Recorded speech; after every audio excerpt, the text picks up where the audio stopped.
2020년 8월 23일 중고등부 예배를 시작하겠습니다. 오늘 이렇게 다시 함께 모이지 못하고 온라인 예배를 드리는 게 많이 아쉽지만 그래도 각자의 자리에서 주의를 기억하고 예배를 드리는 여러분을 축복합니다. 이 시간 잠시 기도하며 예배를 준비할 때에 우리가 변함없는 마음으로 주님을 예배하고 주님과 더 가까워지기를 구하며 잠시 기도하겠습니다.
절망의 땅에도 주님의 사랑은 그의 나라 보게 하시네. 닫혀진 마음에 주님의 사랑은 빛이 되어 만져주시고 절망의 땅에도 주님의 사랑은 그의 나라 보게 하시네. 소망 없는 인생의 아픔 속에도 내 아버지 주님의 사랑 세상 지나 세상이 끝난다 해도 나 오직 주를 찬양하리라. 지나간 날보다 허락한 오늘은 새로운 은혜 주시니 영원히 빛나는 그 사랑 안에서 나의 삶은 완성되어 가네. 소망 없는 인생의 아픔 속에도 내 아버지 주님의 사랑 노래하리라.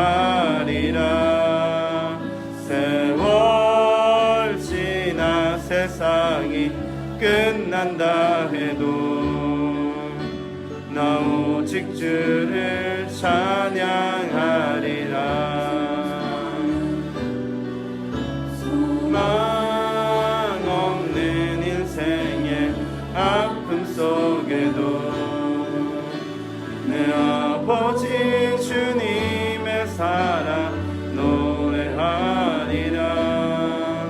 세월 지난 세상이 끝난다 해도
같은 분은 없네. 아바 내 아버지 주님 같은 분은 없네.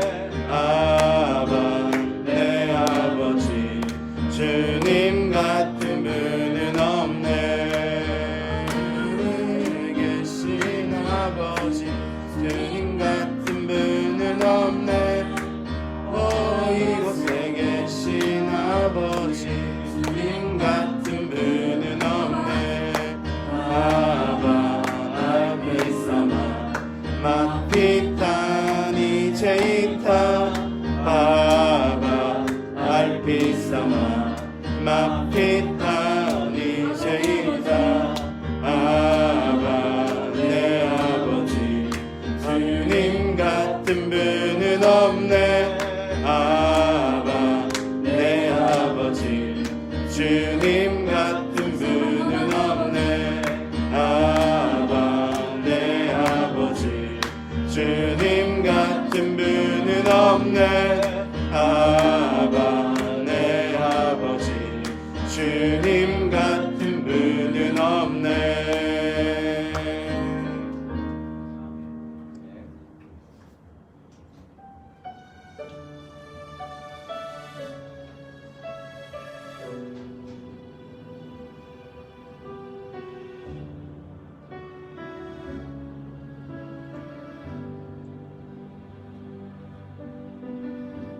주님 그렇습니다. 주님 그렇습니다.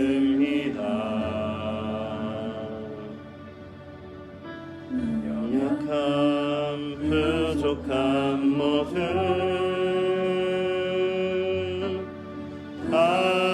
아시니 주의 은혜를 구하오니 나를 받아주소서.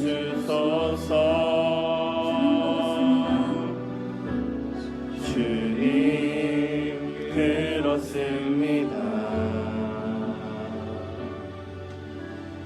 연약함 부족함 모두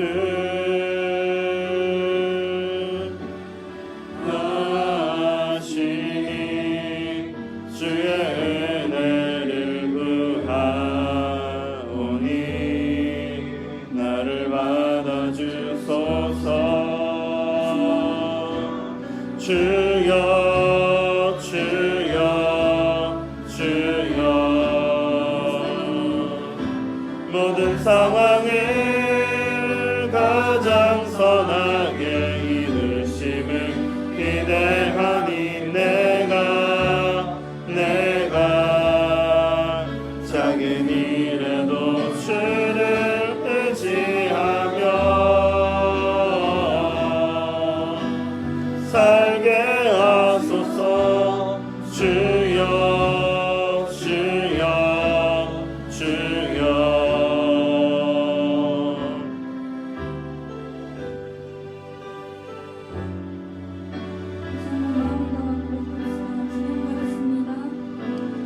주님 그렇습니다. 연약함 부족함 모두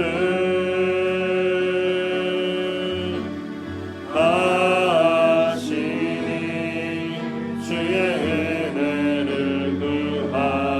구하오니 나를 받아주소서.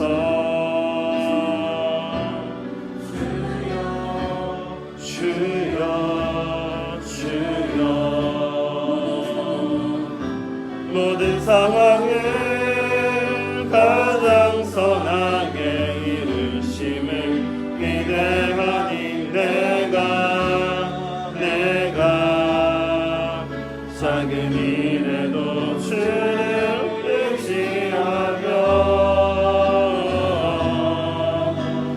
살게 하소서. 주여 주여 주여. 다 이해할 수 없는 시간도 감사로 살게 하시고 내가 불평과 낭만보다 먼저 주를 찾게 하소서. 주님. 이 시간 한 번 더 기도하며 나아갈 때에 하나님 닫혀지고 멀어진 우리의 마음도 사랑으로 만져주시는 신앙 되시는 하나님을 기억할 수 있도록 도와주세요. 우리가 삶을 살아갈 때에 오직 주님의 사랑을 찬양하겠다는 고백, 주님과 같은 분은 없다는 고백, 작은 일에도 주님을 의지하겠다는 이런 믿음의 고백들이 나올 수 있도록 인도해 주세요. 이렇게 기도하며 나아가겠습니다.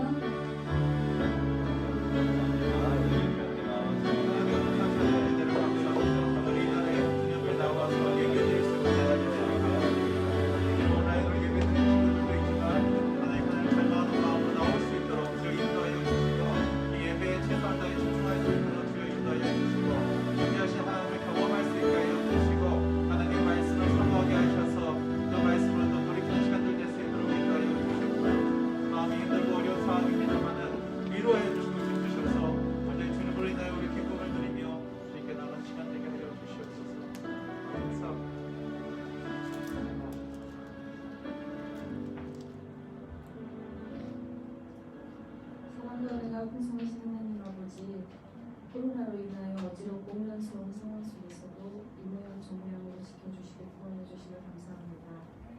아버지, 이런 상황 속에서 예배로 신앙을 잘 지켜나가는 우리 중고등부 되게 하여 주시옵소서. 저희가 주님의 뜻을 다할 수는 없지만 흔들리지 않는 믿음으로 자라나는 우리 중고등부가 되게 하여 주시옵소서. 아버지, 예배를 드릴 수는 없지만 마음과 정성을 다하는 예배가 될 수 있도록 도와주시옵소서. 아버지, 말씀 전하시는 목사님 붙들어 주시고 그 말씀을 통하여 저희가 주님을 더 닮아가서 삶의 자리에서도 주님을 닮는 저희들 다 될 수 있도록 도와주시옵소서. 아버지, 모든 것 감사드리며 예수님의 이름으로 기도합니다.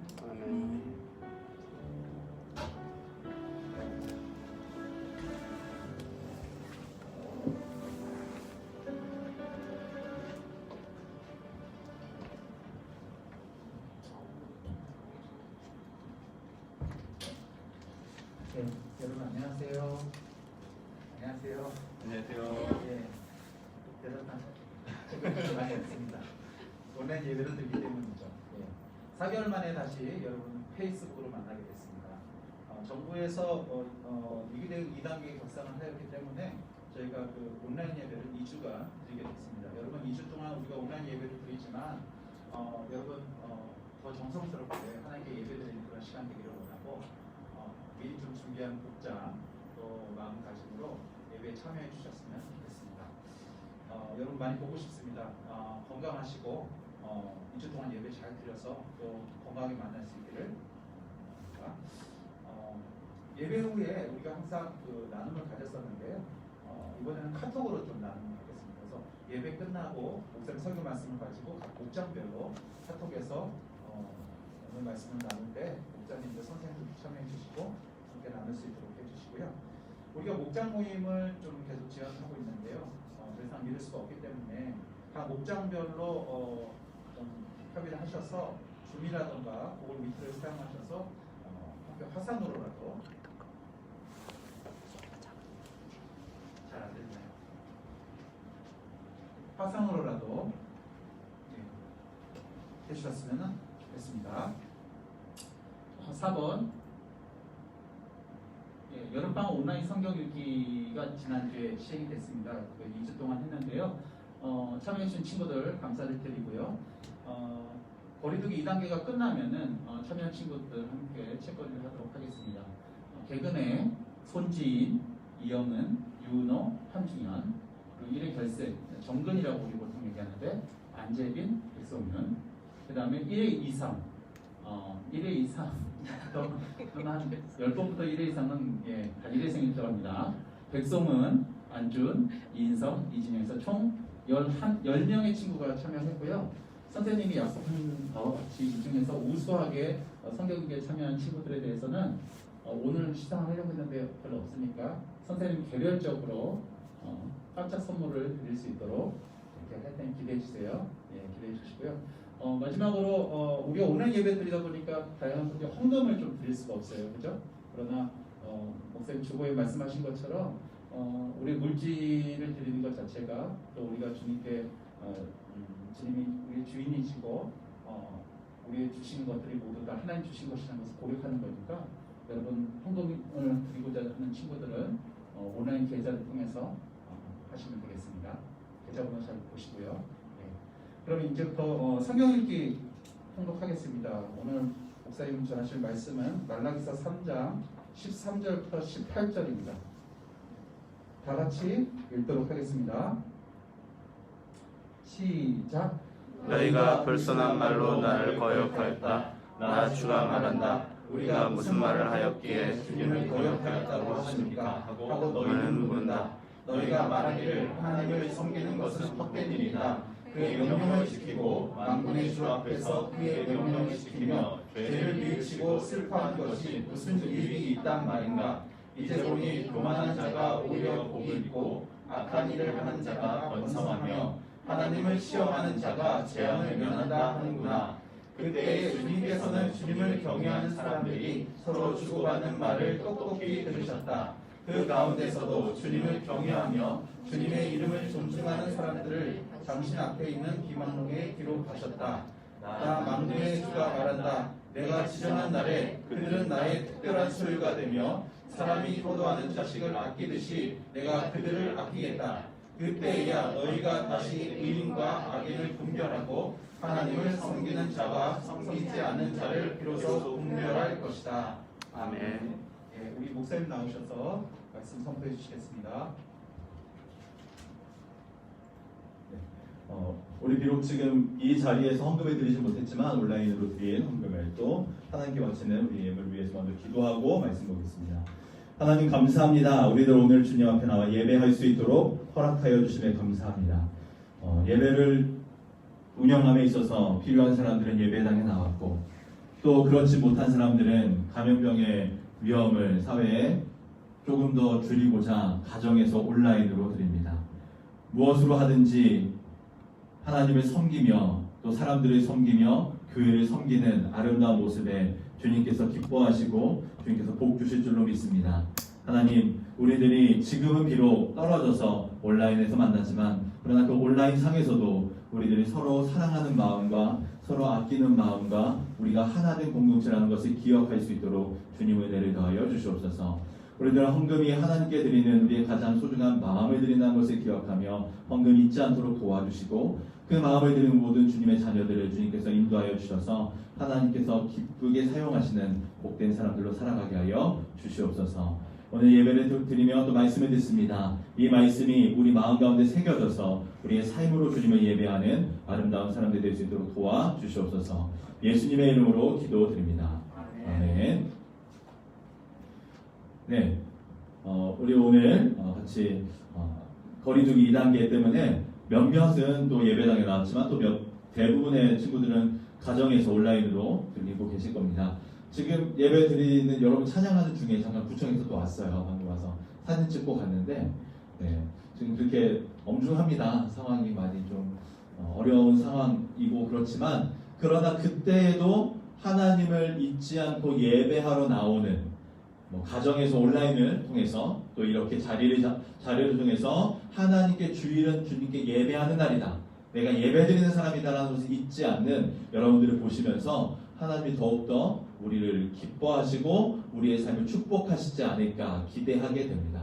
많은 사람들이 그렇게 예배가 중요하다고 교회 사람들은 자꾸 예배를 드리느냐 이렇게 어려운 상황인데 왜 자꾸 모이느냐라고 말하지만 우리는 예배가 없으면 하나님의 사람이라는 것을 알 수 없는 사람들이기 때문에 예배는 우리의 심장이다라고 말할 수 있습니다. 우리도 이제 예배에 대해서 마지막으로 말씀을 드리려고 합니다. 구약 성경의 마지막 성경의 말라기서 3장 말씀을 오늘 보면서 예배에 관한 설교를 마무리하려고 해요. 코로나로 인해서 예배가 위축됐고 또 모임이 축소되면서 우리들이 드리고 있는 예배의 의미를 확인하고 점검하자라는 의미로 예배에 대한 설교를 7주째 진행하고 있습니다. 오늘 마지막 말씀을 전하려고 하는데 이렇게 온라인을 통해서 여러분을 만나게 되는 것이 좀 아쉽습니다. 예배에 대한 설교를 하는데 하지만 이런 잠깐의 어려움이 하나님을 향한 우리의 마음을 막지 못합니다. 또 우리의 예배를 멈추지 못합니다. 온라인을 통해서 또 하나님을 예배하는 자리를 지키는 여러분을 축복합니다. 지금 우리는 감염병 때문에 온라인으로 하지만 이것보다 더 큰 어려움이 있다 할지라도 우리가 예배드리는 우리의 마음을 막지 못할 겁니다. 그리고 하나님은 그 자리에 언제나 함께 하실 겁니다. 온라인을 통해서 하나님을 예배하는 자리를 지키는 여러분들을 축복합니다. 또 여러분들에게 감사하고 여러분들의 하나님의 은혜와 사랑이 넘치기를 정말 축원합니다. 그리고 비록 아직 잠에서 일어나지 못해서 예배에 참석 못하고 있는 친구들도 있을 텐데 그분들 역시 사랑하고 축복합니다. 하나님은 언제나 여러분들 기다리고 있습니다. 지금 비록 늦게 일어나서 이 예배를 못 보고 이제 이후에 유튜브를 통해서 함께 보시게 될 친구들도 축복합니다. 다음 주에는 모두 같은 자리에 같은 시간에 나와서 예배 드릴 수 있으면 좋겠습니다. 자, 우리가 온라인으로 성경 읽기를 하면서 구약 성경의 마지막 말씀인 말라기서까지 읽었습니다. 말라기서는 이스라엘 백성들의 형식적인 예배 그리고 형식적인 신앙인의 태도를 질타하는 내용이 주된 주제입니다. 그래서 오늘 예배자는 삶으로 말한다 라는 제목으로 예배에 관한 마지막 설교를 진행하려고 합니다. 예배자는 삶으로 말한다 라는 제목으로 같이 말씀 보도록 하겠습니다. 자, 지금까지 예배에 대하여 매주일 살펴봤던 제목들 그리고 내용들 잠깐 살펴보겠습니다. 왜 안 넘어가죠? 넘겨주세요.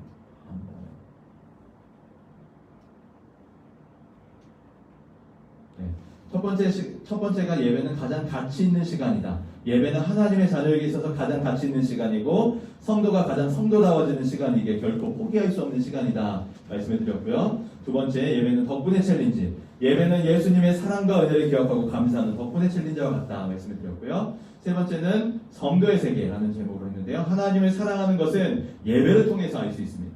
서로 다른 둘을 동시에 사랑한다고 말하는 것은 궤변이기 때문에 우리는 하나님을 사랑하는 성도로서 예배를 지켜야 된다 말씀드렸습니다.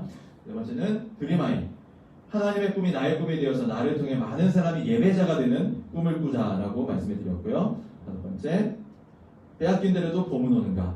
예배당은 사라졌지만 하나님을 기억하고 예배하는 사람 그리고 하나님의 말씀을 지키기 위해서 애쓰는 사람이 하나님의 백성이다. 말씀드렸고 여섯 번째, 먼저 성전에 세워라. 예배는 선택의 문제가 아니라 우선순위의 문제입니다. 현실적인 문제 때문에 가장 먼저 포기하는 게 예배가 되어서는 안 된다. 우리의 우선순위 세워서 가장 먼저 예배를 세워야 된다. 말씀을 드렸습니다. 그리고 오늘 마지막 예배자는 삶으로 말한다. 입니다. 말라기서에서 하나님께서 이스라엘 백성들과 6가지 내용을 가지고 논쟁을 펼칩니다. 말라기서가 4장까지 있는데 6가지를 하나님과 이스라엘 백성들 함께 싸우는 내용이 담겨있는 게 말라기서입니다. 그래서 하나님은 논쟁을 통해서 이스라엘 백성들의 잘못을 지적해요. 잘못을 지적하고 너희가 이런 걸 잘못했다 그러니 이렇게 바꿔라 교정하십니다. 오늘 말씀이 우리의 삶을 이스라엘 백성뿐만이 아니라 우리들의 삶도 교정하는 좋은 도구가 됐으면 좋겠습니다. 그래서 논쟁을 짧게 살펴볼게요. 하나님과 이스라엘 백성 사이에 있었던 논쟁 첫 번째는 뭐냐면 하나님이 나는 너희를 사랑한다 라고 말씀하십니다. 그랬더니 이스라엘 백성들은 뭐라고 하냐면 주님께서 우리를 사랑한다는 증거가 어디 있습니까? 하나님이 우리를 언제 사랑했습니까? 라고 따집니다. 그러자 하나님이 말씀하시는 게 에서와 야곱은 쌍둥이지만 형 에서를 사랑한 것이 아니라 동생 야곱을 나는 사랑했다. 에서는 미워하고 야곱은 사랑했다 라고 말씀을 하십니다. 하나님께서 이 말씀을 하시는 것을 이스라엘 백성들은 알아들어요. 무슨 말인지. 근데 우리는 좀 역사적인 맥락을 이해해야 됩니다. 이스라엘 민족은 야곱의 자손이죠. 근데 야곱의 형이 있었어요. 형 이름이 뭐예요? 에서죠. 쌍둥이 형이 이제 에서입니다. 야곱의 자손들이 만든 나라가 이스라엘이에요. 그럼 에서의 자손들이 만든 나라가 혹시 어딘지 아세요?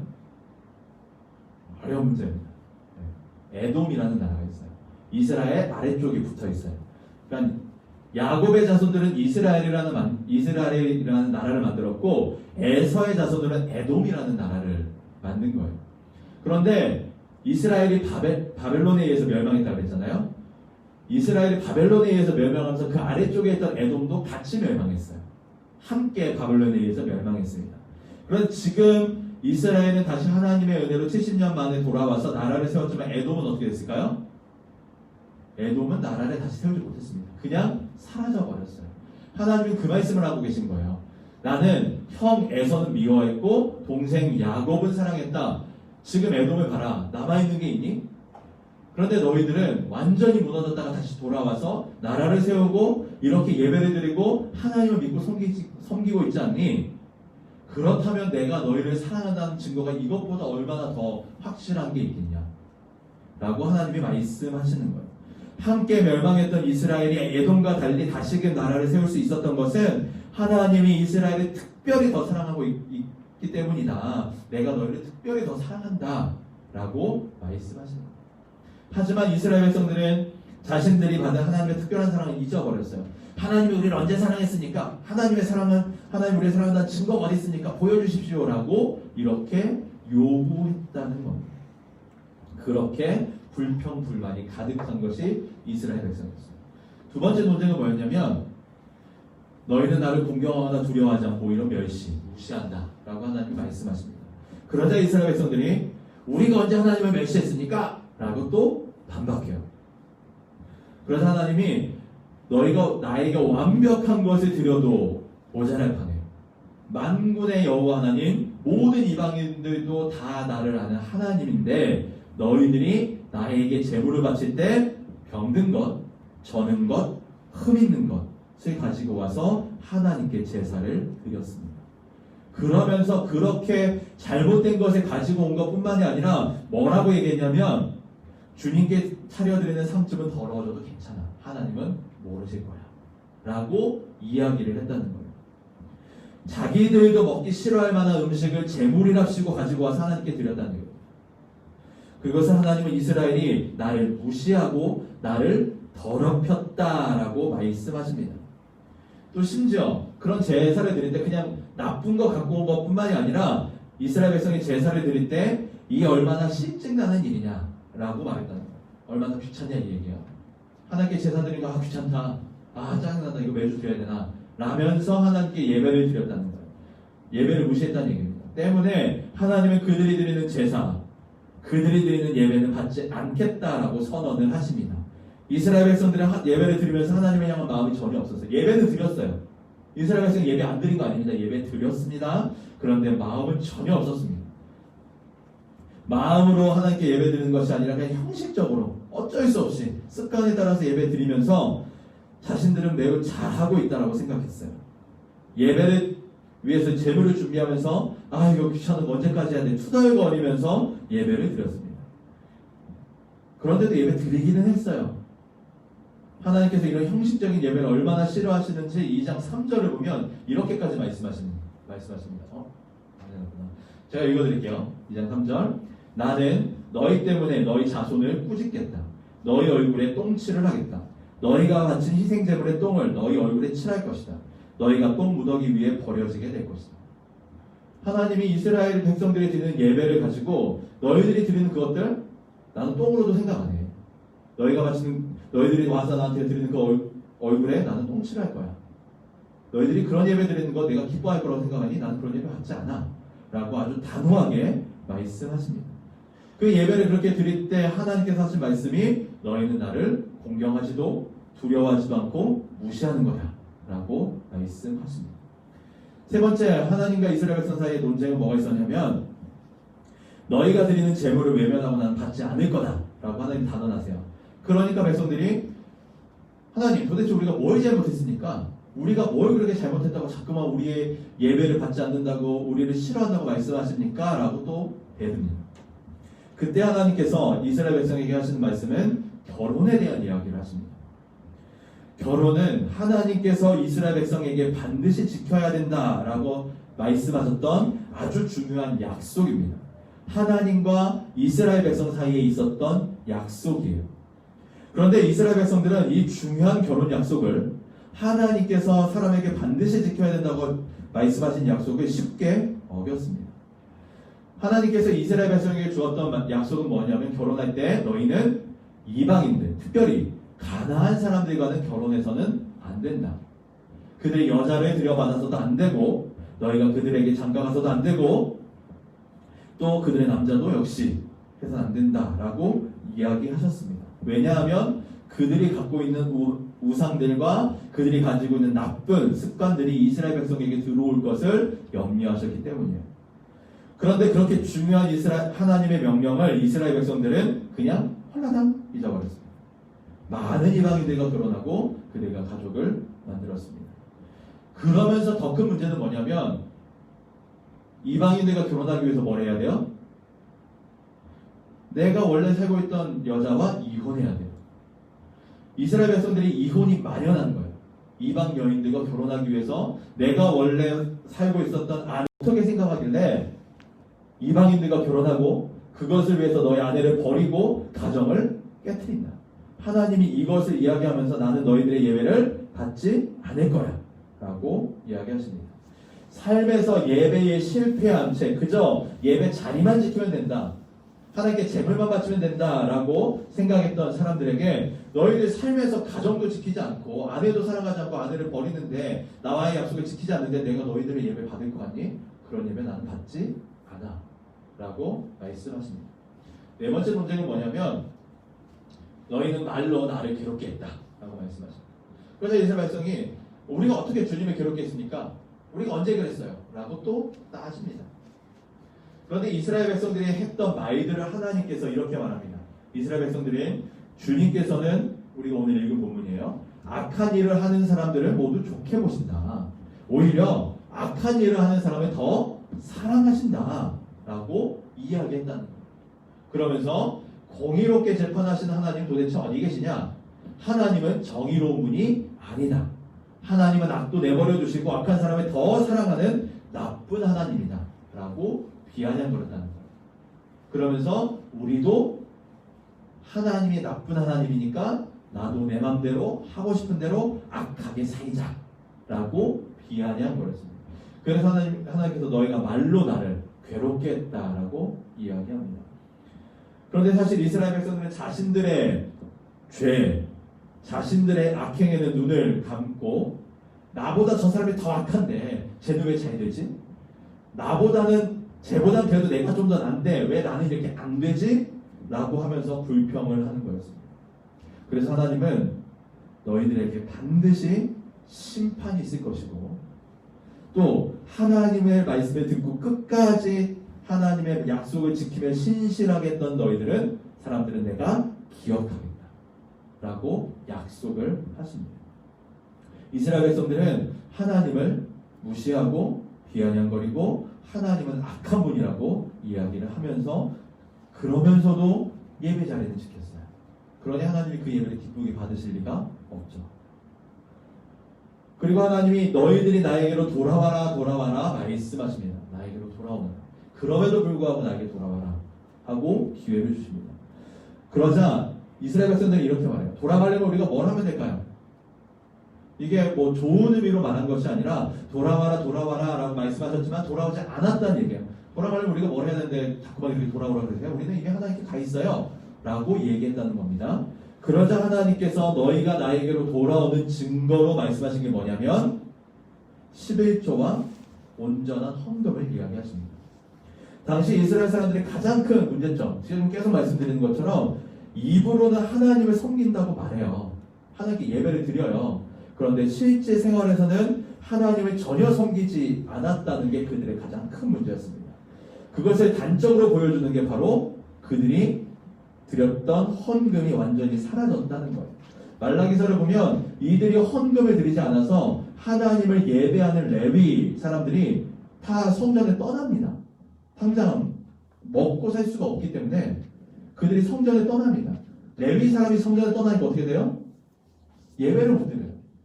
예배를 못 드리니까 어떻게 돼요? 이 사람들이 더 하나님을 무시해요. 이런 악순환이 계속해서 반복되는 것이 말라기서의 내용입니다. 그래서 종교개혁자 마틴 루터가 이런 말을 했습니다. 온전한 회심에는 세 가지가 필요한데 첫 번째는 머리의 회심이 필요하고 두 번째는 가슴의 회심이 필요하고 세 번째는 지갑의 회심이 필요하다라고 이야기합니다. 11조에 관한 이 말라기서의 말씀을 가지고 11조를 강요하는 분들이 좀 계시기 때문에 교회에 문제가 되기도 합니다. 사람들의 비판을 받기도 해요. 헌금을 강요하는 거 분명히 잘못된 거예요. 헌금이란 하나님께 감사를 담아서 기쁜 마음으로 자원하는 마음으로 드려야 됩니다. 그런데 그렇다고 해서 반대로 헌금을 전혀 중요하지 않게 생각하는 것도 잘못된 태도입니다. 그러므로 교회는 성도들에게 그리고 여러분들에게 헌금을 강요해서는 안 돼요. 하지만 반드시 헌금을 강조해야 됩니다. 여러분들에게 부탁드리는 것은 여러분들의 헌금 생활을 돌아보시기 바라요. 액수는 중요하지 않아요. 뭐 하나님이 돈이 없어서 헌금하라고 하는 것도 아니고 우리의 마음이 드려지는 것이 어디서 나타나느냐? 준비된 헌금을 통해서 우리의 마음이 드려진다고요. 하나님은 그것을 요구하시는 거예요. 너희는 나에게 돌아와라. 어떻게 돌아갑니까? 너희들 지금 멈췄던 전혀 하지 않았던 11조 하나님께 드리는 헌금 다시 시작해봐라. 그것이 나에게 돌아오는 것이다 라고 이야기를 합니다. 여러분들에게 간곡히 부탁드립니다. 우리 중고등부 학생들의 헌금 생활이 녹록지 않다는 것을 압니다. 용돈을 받는 친구도 있고 용돈을 받지 않는 친구들도 있을 텐데 용돈을 받는 친구들은 그 용돈에서 받았을 때 먼저 떼놓으셔야 돼요. 그렇지 않으면 남는 거 가지고 헌금하려면 여러분들 헌금할 수가 없습니다. 용돈을 받으셨다면 헌금을 미리 떼놓으세요. 하나님은 그때 이미 받으실 겁니다. 기쁘게 헌금을 받으실 거예요. 헌금은 우리의 마음이 드려지는 것임을 기억하면서 신앙 회복을 위해서 무엇을 해야 될까 고민된다면 여러분들 가운데 중단된 헌금 생활부터 회복해 보셨으면 좋겠습니다. 자, 6번째. 하나님은 이렇게 말합니다. 너희가 불손한 말로 나를 거역했다 라고 이야기할 때 이스라엘 백성들은 아니 우리가 무슨 말을 했다고 자꾸 이러십니까? 라고 또 하나님께 반박해요. 하나님이 또 이스라엘 백성이 했던 말을 이야기하십니다. 너희들이 공공연히 이렇게 말한다. 하나님을 열심히 섬겨도 아무런 소용이 없다. 아무런 유익이 없다. 라고 말했답니다. 그리고 우리들도 이런 때가 있습니다. 열심히 교회 생활합니다. 교회 봉사도 하고 예배도 빠지지 않아요. 교회 일이라면 만사 제쳐두고 최선을 다해서 노력했는데 그럼에도 불구하고 삶에서 문제가 해결되지 않을 때 어려움이 지속될 때 우리들도 이렇게 불평할 때가 있지 않습니까? 하나님 정말 너무하신 거 아닙니까? 하나님 도대체 나한테 왜 이러십니까? 하나님 도대체 어디에 계십니까? 하나님 나한테 관심은 있습니까? 라고 불평할 때가 있습니다. 그때 기억해야 될 것. 불평하는 것이 아니라 그때에도 하나님은 나와 함께 하신다. 이것을 기억해야 됩니다.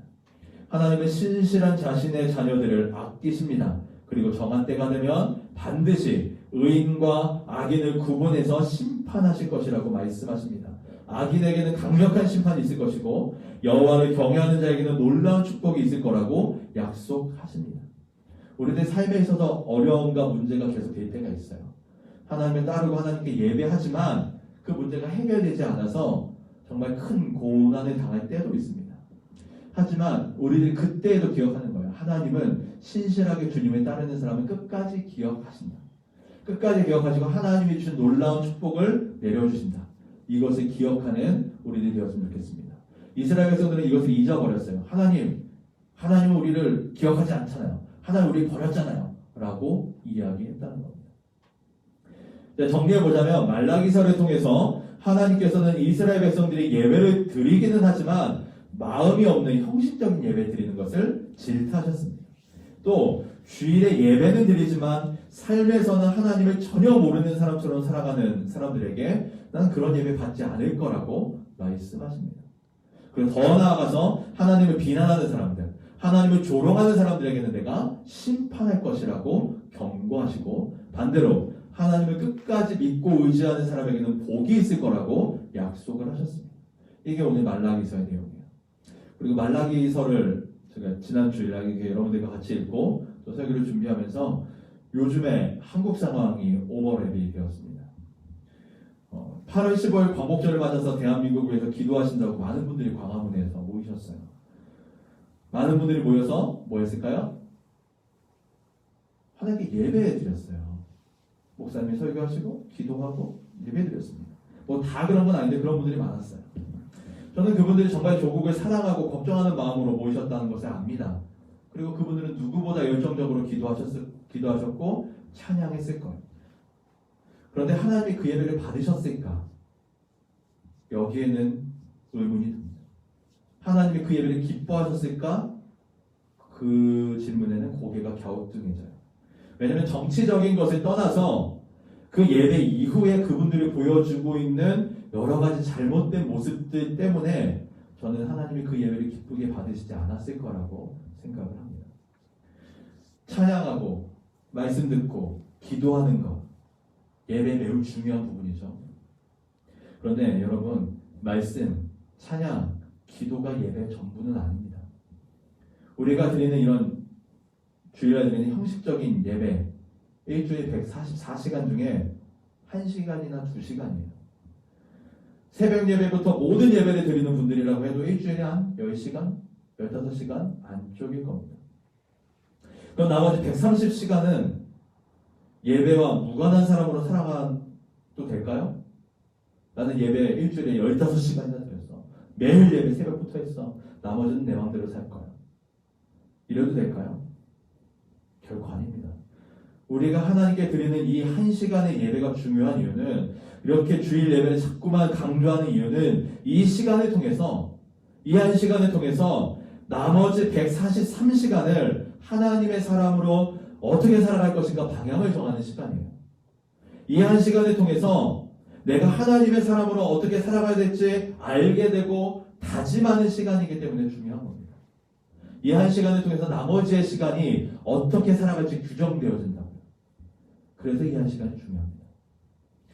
10시간, 20시간, 아니 48시간, 56시간 계속해서 철야하면서 예배를 드렸다고 해도 나머지 삶의 모습에서 하나님과 전혀 상관없는 사람으로 살아간다면, 하나님을 모른 척하고 살아간다면 그 예배는 하나님이 받지 않으실 겁니다.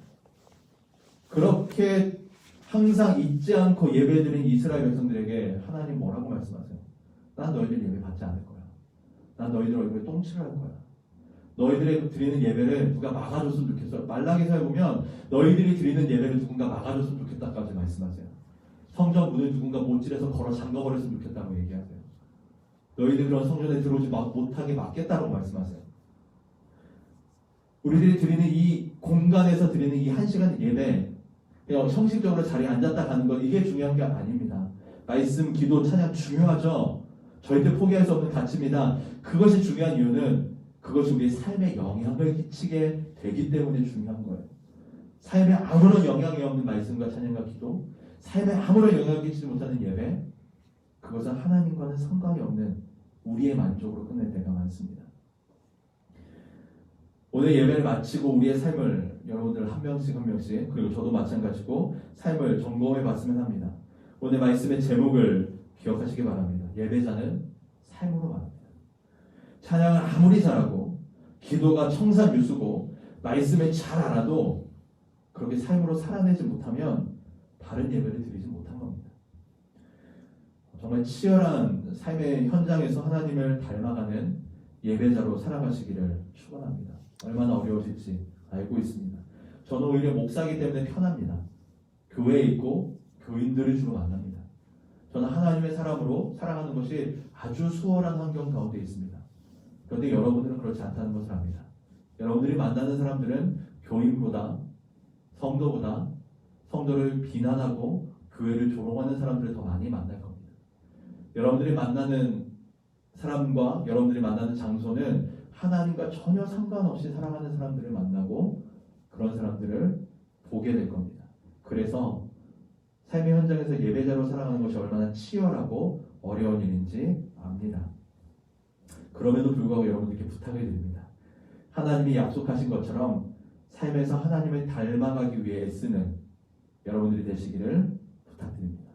그러면 하나님이 약속하신 것처럼 하나님의 복이 여러분들의 삶 가운데 있고 하나님께서 여러분들을 지켜주시고 하나님을 닮은 사람으로 만들어 가실 겁니다.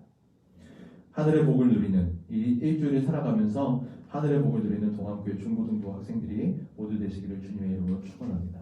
여러분들이 이제 개학을 해서 학교로 가게 될 것이고 혹은 온라인에서 함께 수업을 듣게 될 그때에 나는 하나님의 사람으로 삶에서 예배하겠습니다.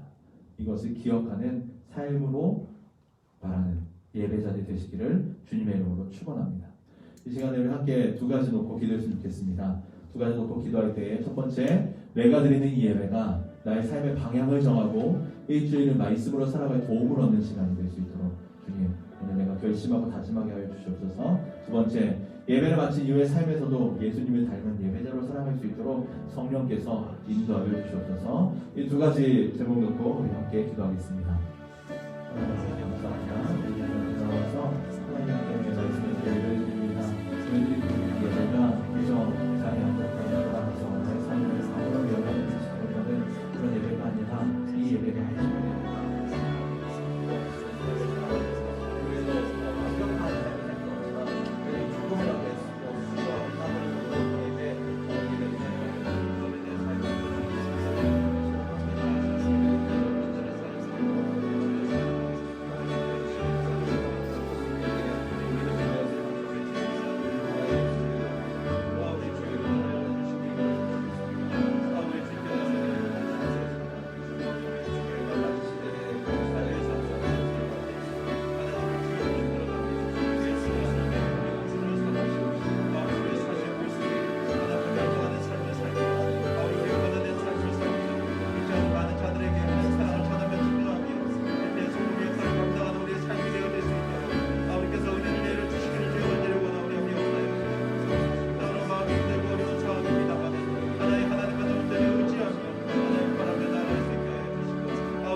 하나님 감사합니다.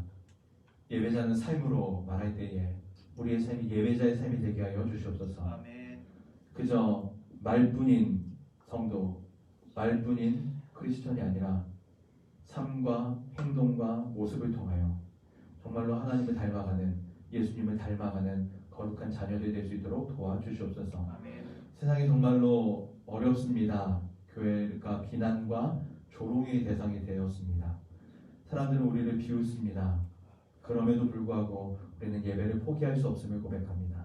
그럼에도 불구하고 교회를 통하여 세상이 다시금 바뀌게 될 것을 믿습니다. 바로 우리부터, 나로부터 그 변화가 시작될 수 있도록 주님 도와주시옵소서. 아멘. 일주일을 지켜주시고 함께하여 주시옵소서. 아멘. 예수님의 이름으로 기도드립니다. 아멘. 아멘. 우리 다 함께 일어나서 손잡고 함께 가서 찬양하겠습니다.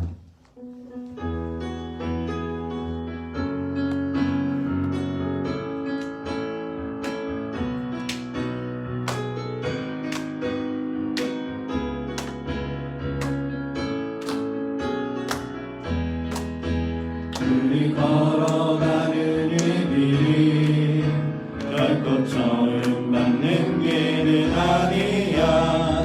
수천 년 동안 온 땅 곳곳에서 주님 따르는 적 있으니 우리 걸어가는 이 길이 낯설고 두려워 보일지라도 삶의 무게를 뚫고 흘러들어오는 주님 무한 생명을 봐. 우리 함께 손잡고 가세. 조금 느리고 어려울지라도 주님 부르신 그 감격 붙잡고 손잡고 함께 가세. 우리 함께 손잡고 가세. 때론 더디고 힘겨울지라도 주님 부르신 그날을 향하여 손잡고 우리 함께 가세. 우리 함께 손잡고 가세. 조금 느리고 어려울지라도 주님 부르신 그 감격 붙잡고 손잡고 함께 가세. 우리 함께 손잡고 가세. 때론 더디고 힘겨울지라도 주님 부르신 그 날을 향하여 손잡고 함께 가세. 축도의 예배를 마칩니다.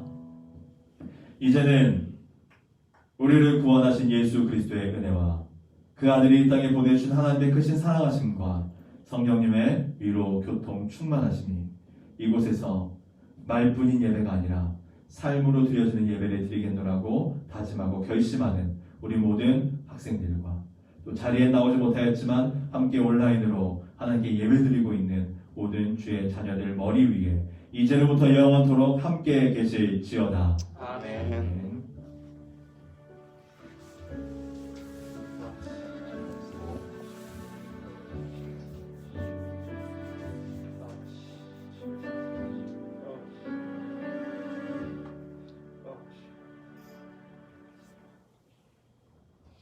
이것으로 동학교회 중고등부 온라인 예배를 마치겠습니다.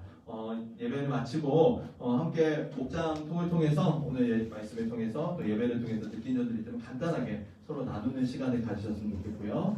또 목자님들께서는 오늘 온라인 예배에 참석하였던 목원들을 파악해 주셔서 우리 최현호 선생님께 알려주시기를 부탁드리겠습니다. 네. 어려운 상황입니다. 여러분들 건강 잘 지켜주시고 일주일 동안 또 승리하시기 바랍니다. 통해서 함께 나누시기 바랍니다. 감사합니다. 안녕. 항상 쉽지 어떻게 해야 될지 모르겠어요. 네.